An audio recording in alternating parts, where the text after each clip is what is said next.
What is up, SVSers? Welcome to another edition of the SBS Audio File Happy Hour, edition number 80. Number 80. I can't believe that number. That's pretty impressive, I got to say myself.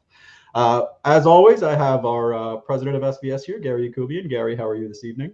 I want to tell Brian from Kansas, it can be happy hour for you. It's only 1 hour difference, I think, in Kansas, right? So come on, Brian. Yeah, it's great to be here. We miss Larry. Larry. I'm hoping he's back in our next happy hour. He's definitely on the mend, and prognosis is 100% recovery. But he's not ready to be with us tonight. So shout out to Larry. Yeah, Larry.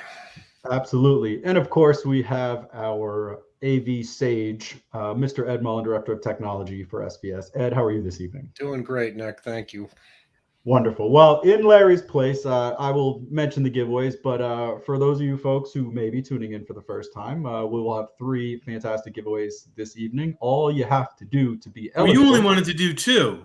I had to twist your arm to do a 3rd. It's not like it's coming out of your paycheck, Nick. Come on, man. That's a fair point. But the third it's such a mega prize on the 3rd giveaway, and it's so exciting that I just sort of lost my mind, I guess. But we take care of our people, and we're happy to have that 3rd giveaway, as I'm sure our audience is as well. But leave a comment. You're eligible. 100 comments does not get you 100 entries, but if you have little conversations on the side there, that's okay. You can leave as many comments as you like, but it's 1 entry. We'll pull the name at one random. Entry, no matter how many comments. That is correct, and I will announce the name. Even if it's just hello. Look, Jeff Hunt's already written hello twice. It's not helping you, Jeff. That's right. Is all you needed. Going back, Jeff. You're -1 now. You're going backwards. Yeah, you're. No, we don't do that. And you're more than welcome to compliment me, although that also doesn't get you extra entries either. If you say something nice about Nick, apparently he turns it into 2 entries. I don't know. I have seen Nick. We don't mess around with this. All kidding aside, totally random. And our man Vince, working behind the scene, will pull names and let me know at random the winners. I'll announce them live on the air. We'll get your shipping information and get those prizes sent out. I think we're up to close to almost $500,000-$600,000 in prizes. It's getting crazy. I can't believe. Is it really that much? Yeah. Now you're scaring me. Let's go back to 2 prizes. Bottom line. But yeah, so the 3 prizes that we will be giving away this evening. First one is one of our awesome sealed cabinet subwoofers, the SB1000 Pro. Look, we're getting suck up comments about Nick. Please do not take that serious. Nick, do not. If it's somebody who made a suck up comment about Nick, I'm going to be very suspicious. Yeah, my head is already swollen. I don't need it to be any bigger. Thank you very much. And then we have a pair of Prime bookshelf speakers for our 2nd giveaway. And then the 3rd giveaway of the evening, the one that I'm super excited about and something that I think we'll talk about here in a few minutes after we get through our recent listening recommendations, is a pair of our brand new, just available Ultra Evolution Nano speakers with a Prime Wireless Pro Soundbase, smart streaming integrated amplifier, and a pair of our SoundPath Ultra speaker cables to connect it all together. Insane. That is pretty awesome, I gotta say. I kind of want to win that. So let's stick with tradition here. I mean, generally what we do at this point is talk about what we've been into recently, and I know it's the hot days of summer here, so we're doing a lot more outside, but I've still got some good recommendations. But Ed, I think we're going to start with you this evening, and tell us what you've been into and what recommendations you have. Well, at the recommendation of Larry, I watched Godzilla -1, and there's a lot of positives. It was set in World War II. It was followed the spirit of the original movie. It was Japanese with English subtitles, good special effects. But I'm not going to, no spoilers, but I felt the ending was very contrived, and that sort of killed it for me. But overall, I give it an 8. It was a good watch. How about sonically? What was your impression of the Sonics? I streamed it on Netflix, and I honestly thought it was just kind of a average soundtrack. Nothing jumped out at me from Atmos sound effects or like really strong LFE. It was fine, and that was kind of in keeping with the movie, but it was nothing crazy. Yeah. Well, I'll go second here. I've got a couple. I managed to binge Fallout recently, which is, I mean, I don't know. I wouldn't call it like a zombie drama like The Last of Us, but it's based on one of the most popular and highly reviewed video games of all times. some of those adaptations don't always play out in the best of ways, but for a TV series and streaming, I thought it was amazing. It's on Amazon Prime. I was completely hooked. I was watching it at the gym. I couldn't tear myself away from it. Watched a little bit on a flight as well. So I didn't get the full acoustic experience with every episode, but the few that I did watch here in my theater, there were definitely some moments that were a little bit jarring, but it was great fun. So I would highly recommend Fallout. I did finish Reacher based on what you had said, Ed, but I also agree it was a little too tough for my good this time. It was a pretty good storyline, but definitely unrealistic as far as some of the plot movement that they kind of trumped up that aspect of his personality a little bit too much. Season 1 was just perfect, and they sort of over the top on season 2.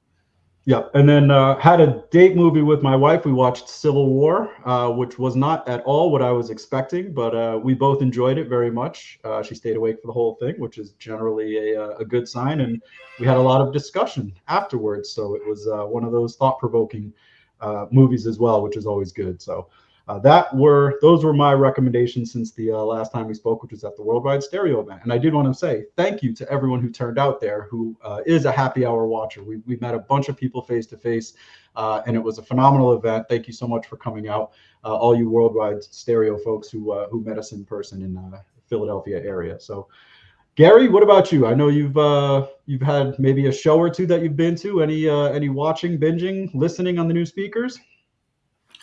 I mean, I'm going to talk some TV that I've seen because it's been a while since we've all been together, but only one is a really good demo, which is I got the 4K Blu-ray of Dune 2, and it is basically 2 hours and a half of pure demo. It's insanely, and I'm not really that much of a fan of the storyline, frankly. It leaves me cold a little bit. But I watched it because it is just an unbelievably thrilling demo and really, really great sound. As far as content, do you guys know what the #1 movie so far this year is? And I don't even know if this is true, but I read it somewhere. Does anyone know? Because it's not. I would have guessed Dune. Dune. I thought that was last year. Pretty sure that was last year. Well, Dune 2, I mean, I would have thought that would have been it. I know Bad Boys, whatever it was, had a good weekend, but I can't imagine that's sniffing the #1. It's Hitman on Netflix. Okay. And it's, I think everybody's seen it already. I'm going to look in the comments, but it's a good movie. It's, I wouldn't call it a great demo, but it's a really good movie. It's just interesting to me that the movie with what's his name from Barbie, what's that guy's name? I should know, but you know who I mean, the one who played Ken. Yeah. And then this is terrible. I feel like senior moment, but the woman who was in Oppenheimer, so Barbenheimer had a movie this year, and it totally flopped in the theaters. But Hitman is a really entertaining, good watch, as is Baby Reindeer. I don't know if you guys have seen that. Very good. Also on, I believe, Netflix. I could be wrong about that. So those are my TV shows. What I'm going to tell you is, again, and you guys are going to think I'm a wimp or something, but the reality is I think all the great, interesting new music is being made by women. So the new Billie Eilish is really, really good. The new St. Vincent, do you guys know who that is? St. Vincent is outstanding. And the new Waxahachie I've been listening to. Do you guys know who that is? Kind of an indie folk vibe. Really good. And all three of them are pretty good sounding. Aaron's right, who says Baby Reindeer, it's epic, but it's a difficult watch. It's tough, but it's worth it. It's a good one. So that's what I'm sorry. No interesting music made by men. So I'm going to tell you those three. Any concerts? Oh yeah. You really want to hear? I'm going to see Red Hot Chili Peppers next week. I'm very excited about that. I saw Miranda Lambert last week. She was in a small town in Pennsylvania. I just drove there and saw it. It was a lot of fun. I think that's it for recent concerts. got a lot of travel coming up, as you guys know, so no ability to see shows. Although I will be in Europe at the same time as Tool will be in Europe, but I couldn't convince anyone to take a side trip and go with me, so I won't see them there. Well, Nick, you will be happy to see that I have Three Body Problem queued up in Netflix, and I'm really stoked to see that based on your recommendation. You're gonna love it, and I will also tell you you should get the Animal Sounds show. I can't remember. No, I'm totally blanking on what it's called. The one on Apple TV that I highly recommended. Earth Sounds. Earth Sounds. Don't forget to put that one in the queue as well. And another show that I know Ed and I were talking about before we got on, The Boys, sort of that comic book adaptation superhero show is coming back here. I think tonight, first episode. Season Thursdays. 4, is it, or 3? Yeah, season 4. Yeah. I always had a lot of fun with that one. So just be warned, that show is depraved. So it is mature content, but absolutely. it is genius writing, and it really delves into the psychodynamics of power, and absolute power corrupts absolutely type stuff. So it's an interesting series to watch. Absolutely. Well, no one is saying they watched Hitman. I have, maybe I'm wrong. I've heard it's the #1 movie of the year so far, and not just in streaming. But maybe I'm wrong. Well, no one's talking. I'm looking in the comments, guys. Am I totally off the map here? I've heard of it. I have not seen it though. So it's a good movie. Nobody will regret seeing it. It's entertaining, although it's not like a demo or anything. All right. Well, we have some event announcements coming up before we get to talking about some of the products that just started shipping from the new series here. The first one I will mention is the Bjorn's AV. We have a long-time relationship with Bjorn's. They are one of the most legendary AV retailers in the country, and they're based in San Antonio. And they're our dear friends. I mean, we can say that. I've known Bjorn since I got in the industry, and his son and his son-in-law are dear friends, and so it's almost like coming home when we doing a Bjorn's event. Similar actually to Worldwide Stereo, where we were just outside of Philadelphia. And so I'm going to put the link up here on the screen, and I'll post this as well in the comments so you can find out where to RSVP. But it's in San Antonio. It's July 17th, so we're about a month out. So you got plenty of time to plan your trip there, or if you're local, to clear the calendar. And I want to ask, can I ask the people in the comments, because we've been debating this, Nick, should we do a live stream from our live event at Bjorn's? We're debating, is that a good thing, or should we just keep the live streams for the happy hours like this one? And actually, if we are going to do it, is there a way that, ideas to make it a little bit different than maybe, this format, since we are not typically, seated? It's sort of the store tour, which I love. I think the store tours are a lot of fun.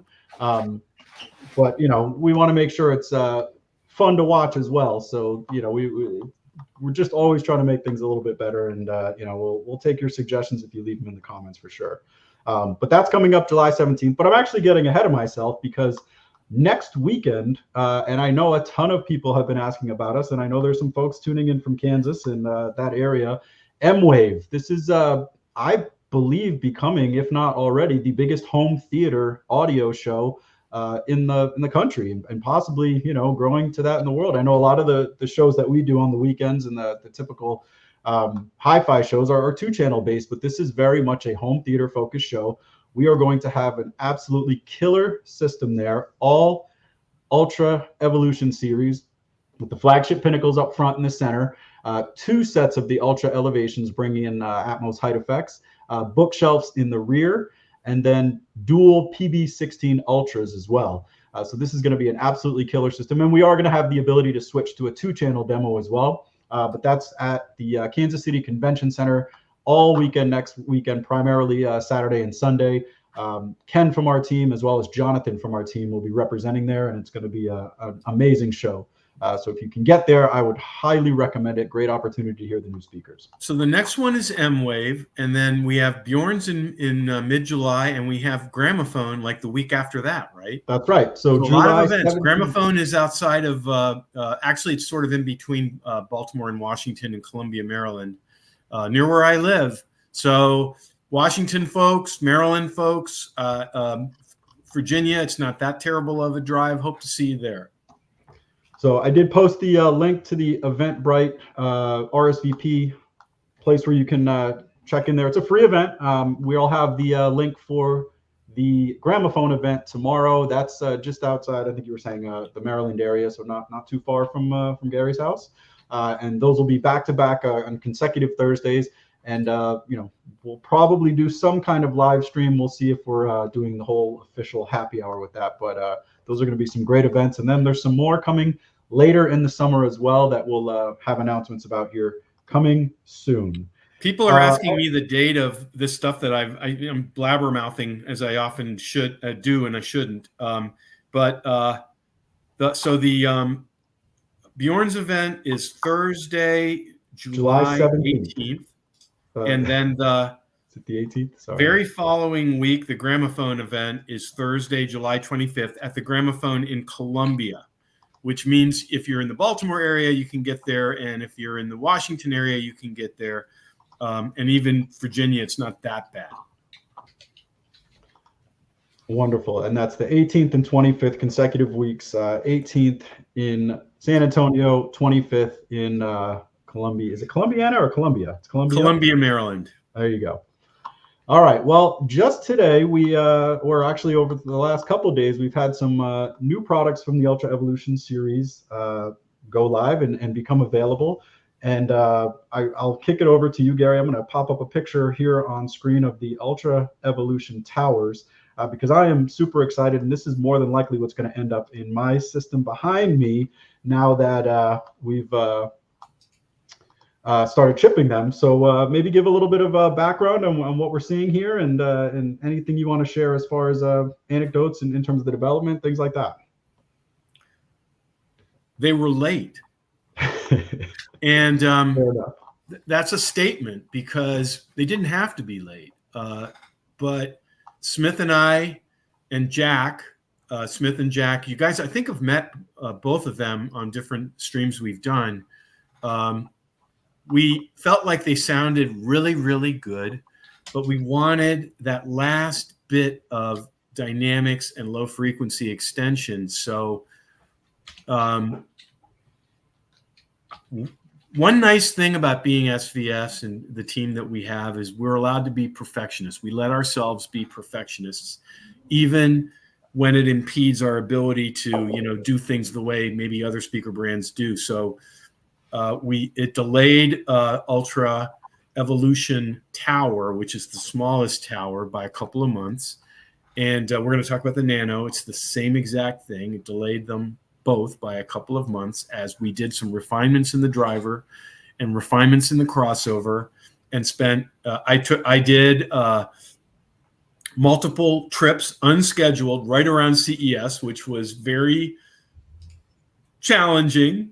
I wasn't in the mood. You're never in the mood when you work your tail off at CES in Las Vegas to get on a plane the next day and go somewhere else, but that's what we did. And I am so thrilled with the result.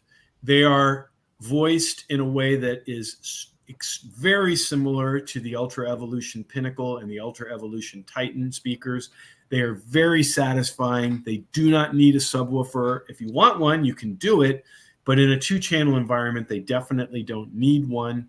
They're beautiful. They're not giant. They don't necessarily visually dominate the room, but they are beautiful, and they have the same excitement and sonic signature of the 2 larger towers. So I'm really excited to debut them. And I think that's worth expanding upon. They are basically the same as the Pinnacle and Titan, other than the driver size and the cabinet size. I mean, they have the acoustic center time alignment. They have the diamond-coated aluminum dome tweeter. They have the force balance woofer array. They have my favorite, the organic cell lattice diffuser on the tweeter. So everything that the larger models have are also present on the Ultra Evolution towers. And I've already seen a question here about, you know, room size and how do you choose between, you know, the three as far as narrowing it down. And, you know, I'm curious. It's a great question. Yeah. May I answer that one? And you know, both of you can weigh in as well, because I get asked this question all the time. I get asked this question about speakers, but I also get asked this question about subwoofers. Here's the reality. Sometimes when you have a really, really large room, that demands, and Ed will say this, a larger subwoofer with more output and more bass extension, low frequency extension, I should say. And that's also true of speakers. Sometimes when it's a giant room and you really want to fill the room with sound, then you're better off with the larger version in the series. That said, there is no reason sonically not to have large speakers in a small room. No reason whatsoever. You can do it. And the Ultra Evolution speakers are very balanced. They're not overly low frequency. They're just authority in the bass, and true to the content. So why wouldn't you put a giant speaker in a smaller room? The reason you wouldn't is possibly visually it's too much. You don't want to look at something that big in a small room. But sonically, there's no reason not to do it. Now, reality is we all have budgets, and if you're doing it in a smaller room, then you can cut your budget down to something you know, a little less than those Ultra Evolution Pinnacles, which are not cheap, because you won't need all that output to fill the room with sound. Ed, what do you think about that? Well, it's exactly true. The subjective experience from all three tower models is they're so similar that it really boils down to, you know, how big is the room, how far away are you sitting, how loud are you going to play, how much power do you want to throw at the system. And you know, as Gary said, acoustically it's okay to have, you know, something like the Ultra Evolution Pinnacle in a small room, but at the same time it's not necessary for an amazing experience, and you're putting up with more visual impact, more floor space, just visually overpowering the room possibly. And when something like the Ultra Evolution Tower would give a very similar experience in a smaller form factor that visually might fit into the decor better. Hey, you know what, Nick? Maybe in an upcoming show, I always get asked these questions of what gear do I have, and where is it, and how is it set up, and you know, I have a set of Ultra Evolution Titans in my living room. They're up against kind of a stone wall, and it's a big speaker for a living room, you know, but it's such a beautiful speaker, and it looks so beautiful against that stone wall that my wife was very, you know, excited to have them there, and she probably listens to the living room ones more than I do. And then in our theater room, I have a pure 2-channel system around the Ultra Evolution Pinnacles with some really high-end gear that I'll be excited to show the SVS community, because our stuff can be connected to some very high-end stuff. And then they're also in a home theater. I'll explain how I do that when I show it. So maybe in a future show, maybe the next one, I can walk people through the different setups and how they look in different rooms. Yeah, let's take some pictures. We could do a little slideshow presentation, and I think that will make it, you know, maybe better than me walking around. You think there's too much margin for error there? There's a good chance that, based on how the happy hours sometimes go with the camera motion, you know, I don't want to make anyone get queasy. So I think a slideshow would be great, and walking through the systems, absolutely. I mean, I'm on the verge of multiple upgrades now that these Ultra Evolution towers are available. So, you know, and some of these hi-fi shows I've been going to, the gear that we've been pairing with our speakers is just amazing. So I'm like salivating to get these in my house and get some new front end gear to play with them. So I think that's a great idea. But we do owe a giveaway. So before it's our first giveaway, right? Absolutely. Before we move on to the next product we want to talk about, let us give away our SB1000 Pro subwoofer, and the winner of that is Mr. Dan Reardon. Dan Reardon, congratulations. We'll get your information and ship you out a pair of those for your listening pleasure. Or not a pair, sorry, one. One SB1000 Pro. The next model I wanted to talk about was the brand new Ultra Evolution Nano, and this is the smallest speaker. Well, the Elevation being more of a wall-mounted solution. The Nano is actually the bookshelf that's a little bit smaller than our Ultra Evolution bookshelf speaker. You can see it here. Gary, what went into this development of this, and why, I guess, did we decide to do 2 bookshelf speakers? Great question. Well, the first thing I want to say is they're late, and it's the same silly thing. But, this was one where Smith and Jack went out to dinner. They were on the West Coast. They went out to dinner, and they called me like 8 o'clock their time, which is like 11 o'clock my time on the East Coast. And they're like, we need you to come. We were at a facility in San Rafael, California, which is in the Bay Area. We need you to come and work with us on the Nanos. And they decided the Nanos sound amazing, but we can make more dynamics from them, and we can make more bass if we have a little more time. And so I agreed, because we wanted to get this right. The purpose of the Nano was to create a full-on, complete stand mount. They're officially called bookshelf speakers in the US, but I think the better thing to call them is stand mount. A full-on stand mount speaker solution that is completely satisfying to listen to, even without a subwoofer, and yet is smaller and more affordable than the Ultra Evolution bookshelf speaker or the old Ultra bookshelf speaker. Smaller and more affordable, but yet with the same sonic signature, the same satisfying experience. I think that when I say this to people, I don't know if they totally understand what I mean. I find the Ultra Evolution to be our most satisfying speakers to listen to. They completely deliver on the promise of the content that they're fed. I did it again last night. I just sat and enjoyed different kinds of content through my Ultra Evolution Pinnacle speakers in my theater room. TV turned off, home theater receiver turned off. It was just my pristine 2-channel system.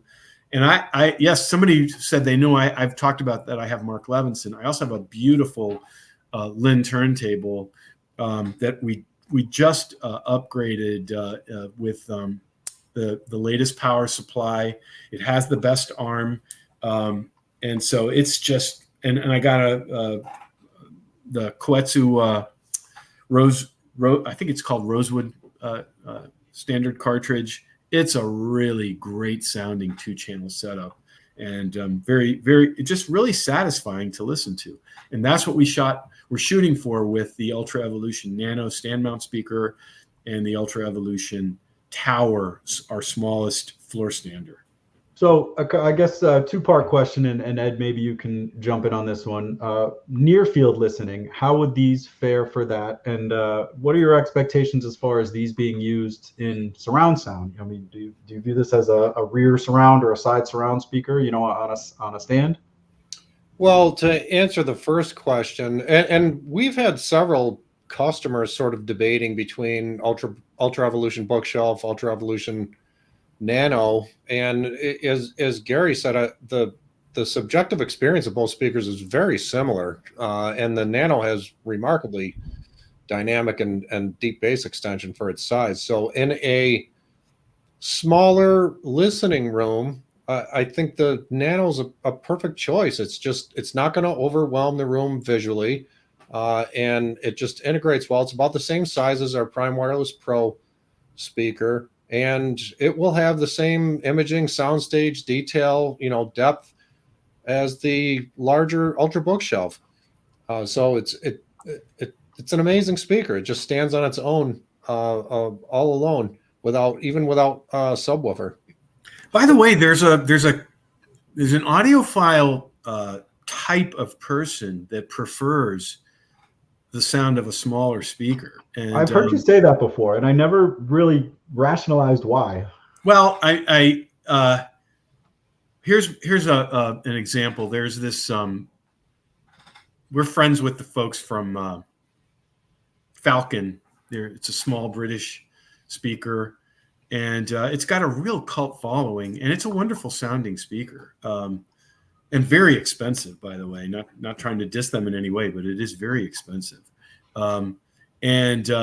For especially when you look at it and you're like, really, this much for that, a small speaker? But it is a great sounding speaker.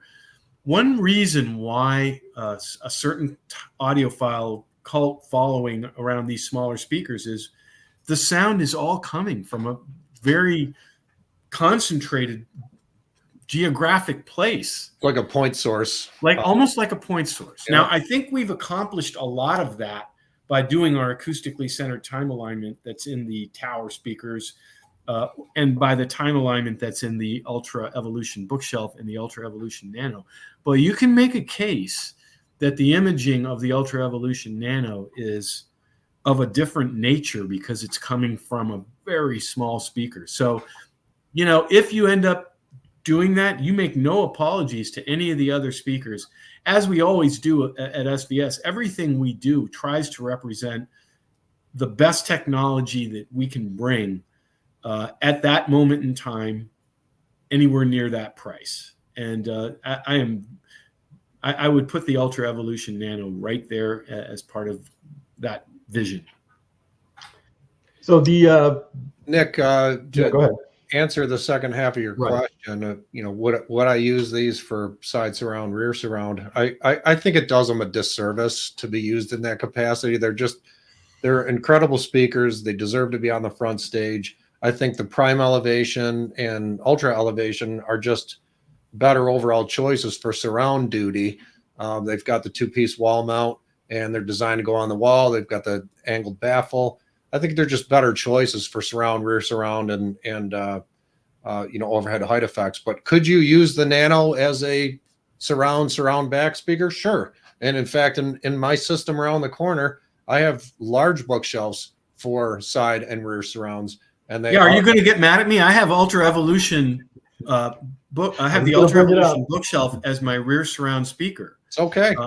I got big bookshelves as well, but they are visually dominant in the room. But sure, you could use them for surround back. But well, they're in my case, and I will show it when we do this. They're tucked in the back, so they're not visually dominant. And then my side surround speakers, which would normally be the larger speaker than the back surround, as Ed will tell you, they are Ultra Elevation speakers, which are acquitting themselves really, really well. I just snapped them on where my Prime Elevation speakers used to be, and wow, it's an upgrade. But yeah, I have Ultra Evolution bookshelf as my back surround speaker. Weren't you commenting how you replaced the original Ultra Surround, which is more of a wall mount speaker, and there were some pretty big sonic differences that you were noticing? I was actually shocked, Ed. I think I might have told you this. I did not expect that vast of an improvement in the back surround speaker from going from Ultra Surround to Ultra Evolution bookshelf. And I want to be careful because I don't want people to feel like they got our Ultra series and now they have to feel bad about it. In fact, I had somebody I've had an interaction with. He met us in Worldwide Stereo in Montgomeryville, and he listened to the Ultra Evolution Pinnacles and liked them. But he's like, I really like my Ultra Towers. Am I wrong to like them? And I just wrote him this morning and said, no, they're a wonderful speaker. I'm really proud of Ultra Towers, and you should enjoy them and keep them. And I think that's what he's going to do, So. One thing I want to touch on, that I'm sure Gary would extrapolate on as well. We're getting quite a few questions. Is Ultra Elevation part of the Ultra Evolution family? And the answer is yes. And I think just saying Ultra Evolution Elevation is a little bit of it makes me feel drunk when I say it. And that's the only reason we didn't do it. It's the only reason they are 100% Ultra Evolution. It has Evolution DNA in its throughout, and it is definitely part of that family. It's just a little bit of a mouthful to say quickly, and that's why we dropped Evolution out of it. Yeah, every once in a while you have to draw that line, and that was one that we had to draw. Well, just real quick back to the Nanos. I mean, these are as close to full range as a speaker of this size is going to get. But I'm already seeing questions. What's the best SVS subwoofer to pair with them? You know, for those people who want the true infrasonic. So, what say you on that topic, Ed? 3000 micro, SB1000 Pro, SB2000 Pro, SB3000, any of those right there. I would say SB3000 is it's a lot of sub. It's for a little bit of bigger room, but man, 3000 micro sounds really nice when paired up with. I would say, you know, one of my little, you know, pleasant surprises. We launched 3000 micro. We knew it was a great product. I mean, we knew this dual opposing, at what Nick calls force canceling, active 8-inch woofers in there. We knew that they would be very quick and accurate, and they are. What I didn't know would happen and is very gratifying is the audiophile community really did gravitate to the 3000 micro. It's a very musical subwoofer. Yep, sure is. So I think if you did want a subwoofer with your Ultra Evolution Nanos in a 2-channel environment, I think the 3000 micro would be a wonderful match for them. Or a pair of them. Or a pair of them. I didn't want to sound greedy. I love that look. I love the symmetrical look. 2 subs, have them close to the Nanos. Again, getting back kind of to the point source where the Nanos leave off and the 3000 micros pick up. They're going to be very physically close to each other, and it will sound like a full range speaker at that point. And I would say too, you know, if you're going to do a 2-channel system, but it's going to be multi-purpose, where maybe you have it connected to a TV and you're doing, you know, stereo listening of music, but also wanting them to be your TV speakers, you know, you could pair it with one of our PB models and use the port tuning, and you can get that sort of really effortless infrasonic bass with the ported, and then go to sealed when you're doing more critical music listening. So I think it's, you know, I wouldn't go as far as like a 4000 series or 16 Ultra probably with the Nanos, but I think you got a lot of options there depending on what your listening preferences are. Yep. All right, well, we can dive into some Q&A here if you'd like. I think we're going to do an extended lightning round today, and we have our wizard here, Ed, so we want to make sure we get a lot of questions answered while we can. So first question, I'm going to go with a SoundPath accessory question. And Chris R asks, can we explain how the SoundPath wireless adapter works? Does it need line of sight? He wants to use it with his Prime Wireless Pro speakers. And can he do that with a subwoofer? It does not need line of sight. No, I'll let Ed, maybe Ed, go ahead and answer that. You don't need line of sight. It does help extend the range. Because things like walls can reduce the range, but it's not necessary. So how the wireless? I actually I stopped using it because I don't really need a subwoofer with my Ultra Evolution Titans that are in my living room. But before, I had an SB3000 in my living room that was connected wirelessly to a Prime Wireless Pro sound base that's in the basement. Using a tri-band, right? And that was going through floors. You know, that's a great question. I don't even know if it is the tri-band or if it's just our original one, but it worked perfectly through walls and floors. Yep. So you would connect the wireless audio adapter transmitter to, say, the sub out signal on the AV receiver. It's the most common application. So it's a line level signal to the transmitter, and then it wirelessly transmits that signal to the wireless audio adapter receiver, and the receiver would be connected to the input on the subwoofer. So it wirelessly transmits the signal across the room. You do need a small amount of voltage to each one. We do have a USB power source on the back of our subs, which is convenient. But we also include just to translate in case they don't understand, the unit on any SVS subwoofer, the unit can literally plug into the subwoofer itself and get its power from the subwoofer, so it doesn't need to plug into the wall. Which is really convenient. You know, otherwise you're using an AC/DC adapter, and running a wire to it, and that's fine as well. But it's comes with that. Just for the record, it does come with that, so you don't need to buy one if you don't have that. But if you have an SDS subwoofer, you just plug right into the subwoofer. And you do want to rerun auto setup if you switch from a wired connection to a wireless connection, because there's a little bit of latency. All wireless systems have that. The AV receiver will see that extra latency and compensate for it with a longer subwoofer distance, and you'll have perfect time alignment afterwards. So that's not really an issue at all. You just need to rerun setup when you switch to a wireless audio adapter. And the non-tri-band uses the two. It is one more point I wanted to make, because he was asking about how it actually transfer the signal. It's 2.8 gigahertz, so that's a common, wireless protocol. It's not Bluetooth. It's not something where it's going to compress the sound in any way. And then the tri-band version actually switches between 3 different bandwidths to find the most stable one if you have a very congested wireless network in your home. So that would be the best option if you have a lot of those devices, security cameras. Yeah, tri-band's really good for. To your point, this is the. If you have a dense and it's full range too. If you got a dense signal in the house, a lot of people are using Wi-Fi and Bluetooth and everything else. The tri-band is a great choice and will seamlessly and instantly channel hop, so it maintains a connection even if there's a dense RFI environment.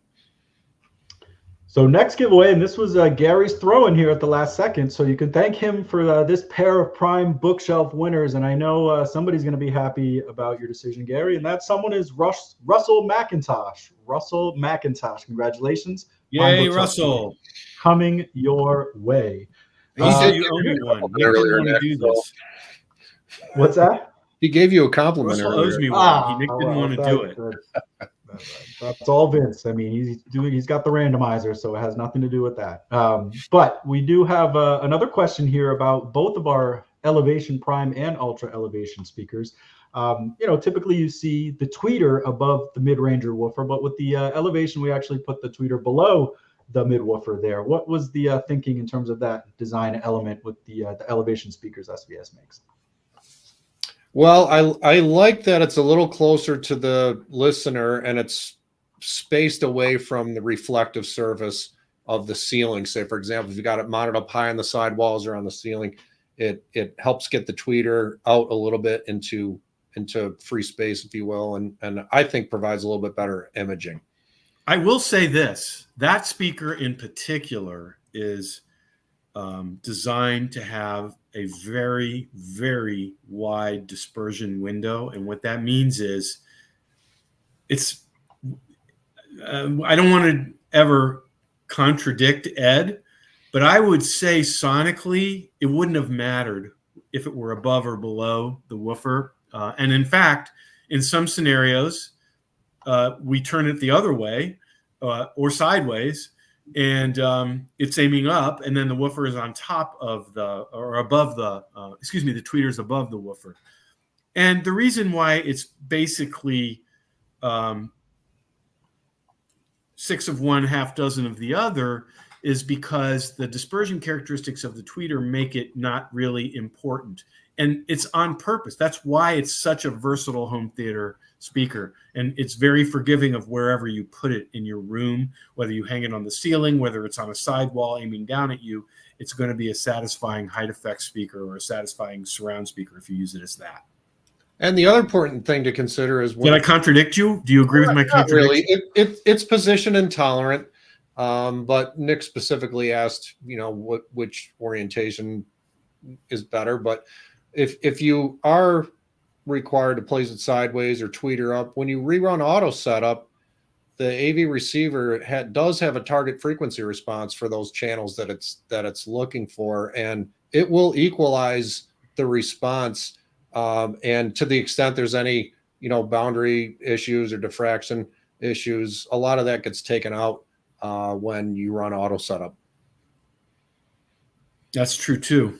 I mean, so that speaker is probably what you know this better than anyone. Ed, probably 90% of the time it's being used in a home theater environment as a surround speaker or a height effect speaker. We have a lot of our customers buy 8 of them. The side surrounds. I've been seeing that, especially since the Ultra Elevation came out because it is a complete speaker. It can totally be your front speaker, center channel speaker. It totally delivers. Well, wow, you know, what a sound field, and it's just a bigger sound with the bigger woofer and bigger cabinet, and it really sort of locks those surround and height channels to the experience even more.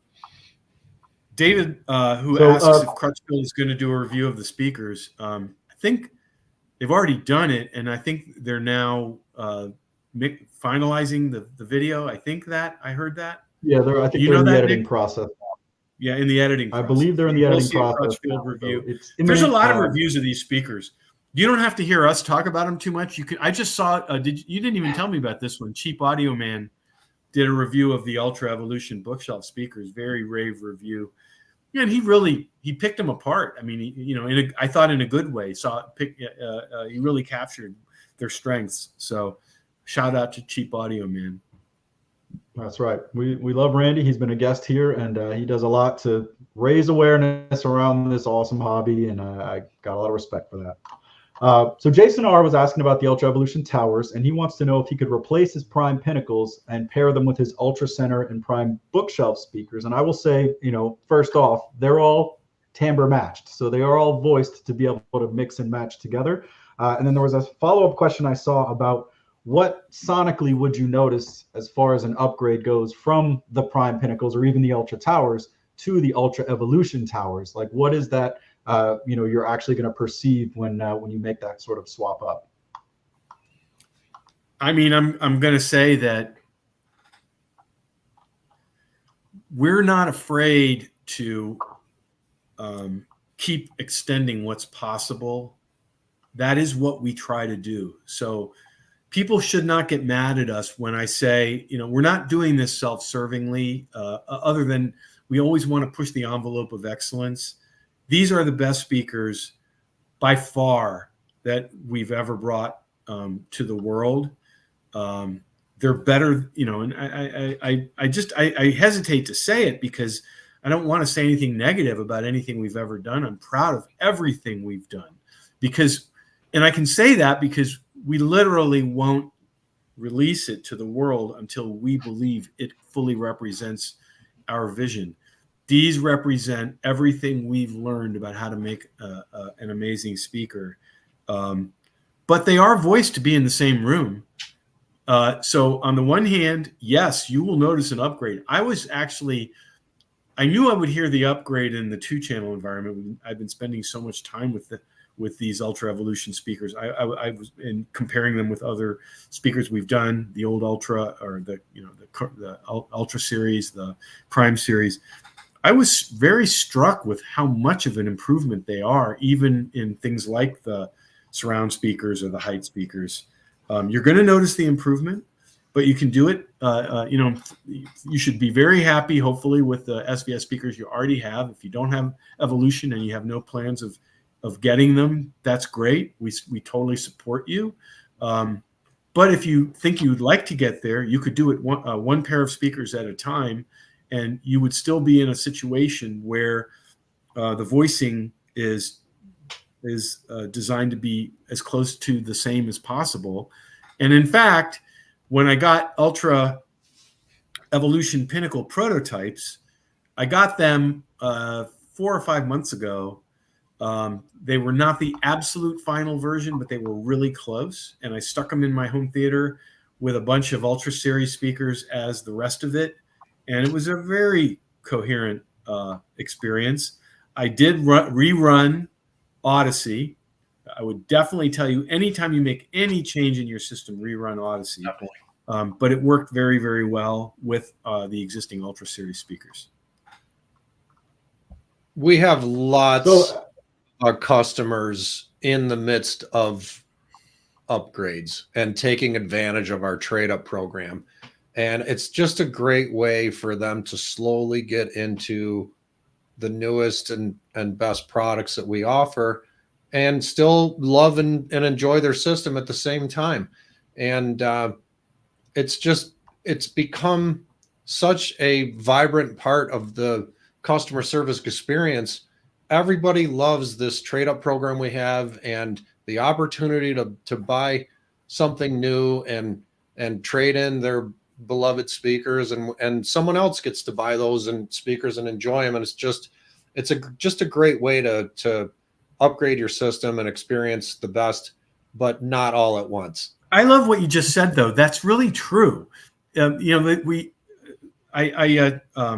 a little bit of a Porsche nut, but I don't think I've ever bought a new Porsche. I always buy used. And this young man, he'd never driven a stick. I let him drive my. I have a 911 Turbo. It's 12 years old. And I bought it used. And he's like, I want to buy a Porsche someday. And I'm like, well, you don't have to wait too long. If you have a job, you can buy a used Porsche, and that gets you into it. And that's certainly how I got started in that hobby. Well, you traded in your SVS speakers, and now they're in the outlet store, making somebody else happy who maybe right. Didn't have the means to buy a new pair of speakers, but now they're getting, a wonderful experience from the outlet store, and they get a full warranty. That's kind of cool. It is cool. It's like kind of just spreading the joy, spreading the love, spreading the energy about music and the passion about audio that we all share. It's very gratifying to me. It's one of the most gratifying aspects of working in customer service is seeing this just perpetual motion machine and our products getting into the hands of new owners, and they're able to experience it. And it speaks to the fun of having this as a hobby too. It's like there are certain people who are just constantly, I want my end game system, and then I can just not really have to pay attention or invest anymore. But there are some people who are in it just to kind of tweak and try new things and, make incremental improvements over time.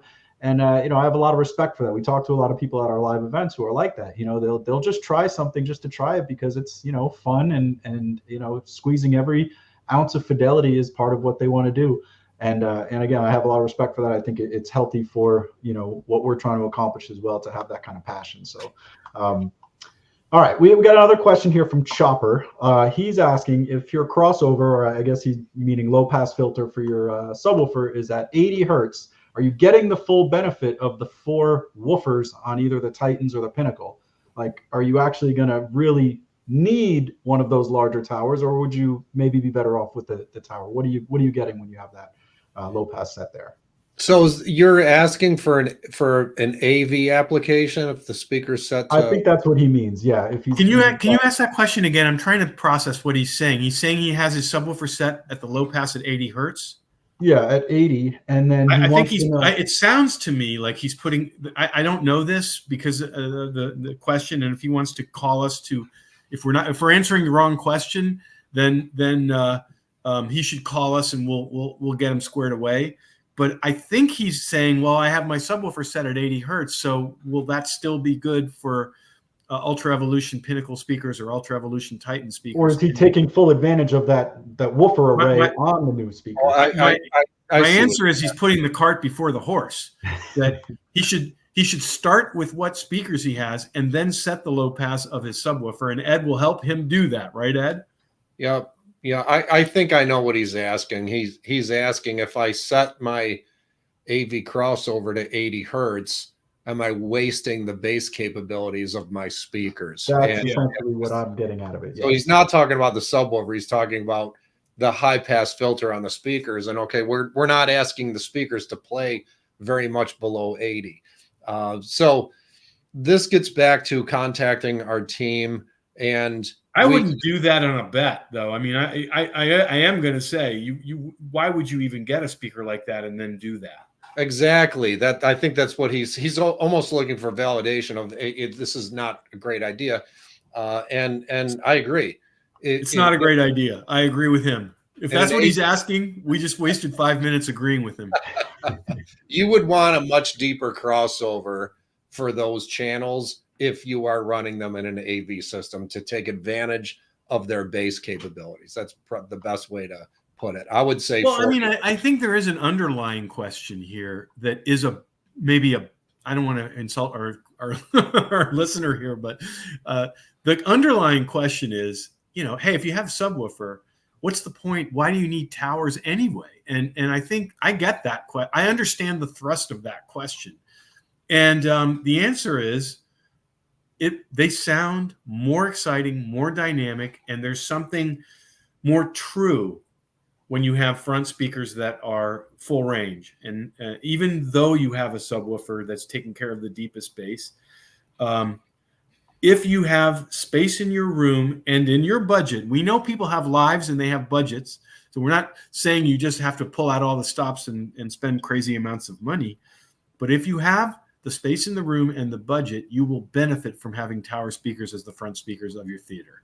And sure. I would also say the larger center channel that goes deeper, it locks deep male voices to the front stage. It has more presence. It fills the room with more authority. It can support a deeper crossover, so the deeper sounds in the center channel, audio channel, are tied to that speaker more convincingly than if you had a very small center channel and all the bass needed to go to the subwoofer. So bigger speakers are better. They're just more authoritative. They fill the room. They go deeper. They're more convincing in terms of soundstage and imaging and how all the surround channels sound in an immersive way. So James Y has only ever owned speakers with soft dome tweeters. How did these compare, having never owned a metal dome tweeter, and what can he expect as far as differences or similarities or advantages with the current Ultra Evolution? I'll start that, and Ed, if you want to finish it, that would be great. One of the things I really like about the new speakers, the Ultra Evolution speakers, is they here's the typical wrap of a metal dome tweeter. It's very detailed. It's very quick. It keeps up with the content. It reveals, it can be ruthlessly revealing of the recording, but sometimes they're known to be a little bit in your face, and they are known to be a little bit, could be fatiguing. I don't think that's true of our metal dome tweeters, but I understand that take. The diamond coated tweeter that is in the new Ultra Evolution speakers, it's a little bit the best of soft dome. I should say a soft dome tweeter is known as for being more forgiving of poorly recorded content, probably a little softer, less fatiguing to listen to over long periods of time. But you lose detail, you lose some of the really most nuanced parts of the content. So it's a bit of a trade-off. I've always preferred the detail. I'd rather have the detail than not.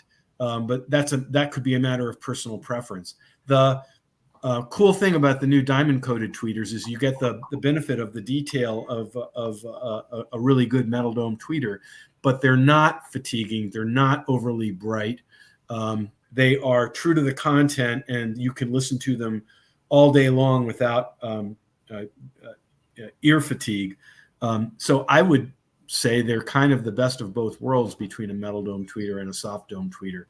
And if you've enjoyed your soft dome speakers, I think you will appreciate the refinement of the Ultra Evolution speakers, but you will really love that you're getting all this detail you never heard before. And I would add, the only thing I would add to that, the organic lattice diffuser also helps sort of soften the delivery a little bit, and you get the best of both worlds. You get that beautiful non-fatiguing sound from the tweeter and all of the detail and nuance that a metal dome tweeter can offer at the same time. You really have to experience that combination of the diamond coat tweeter and the organic lattice diffuser is remarkable. And is it fair if you guys knew how many versions of that diffuser we went through late at night listening to them measuring? I mean, I feel like Jack probably developed more than 20 versions of that diffuser. You did. We arrived at this. And what I love about it is that, the design that had the best acoustics, in my opinion, also looked the coolest. And Gary jokes with me because I'm obsessed with wanting to show close-ups of it and marketing stuff. And it's I just think it is really cool. I mean, yeah.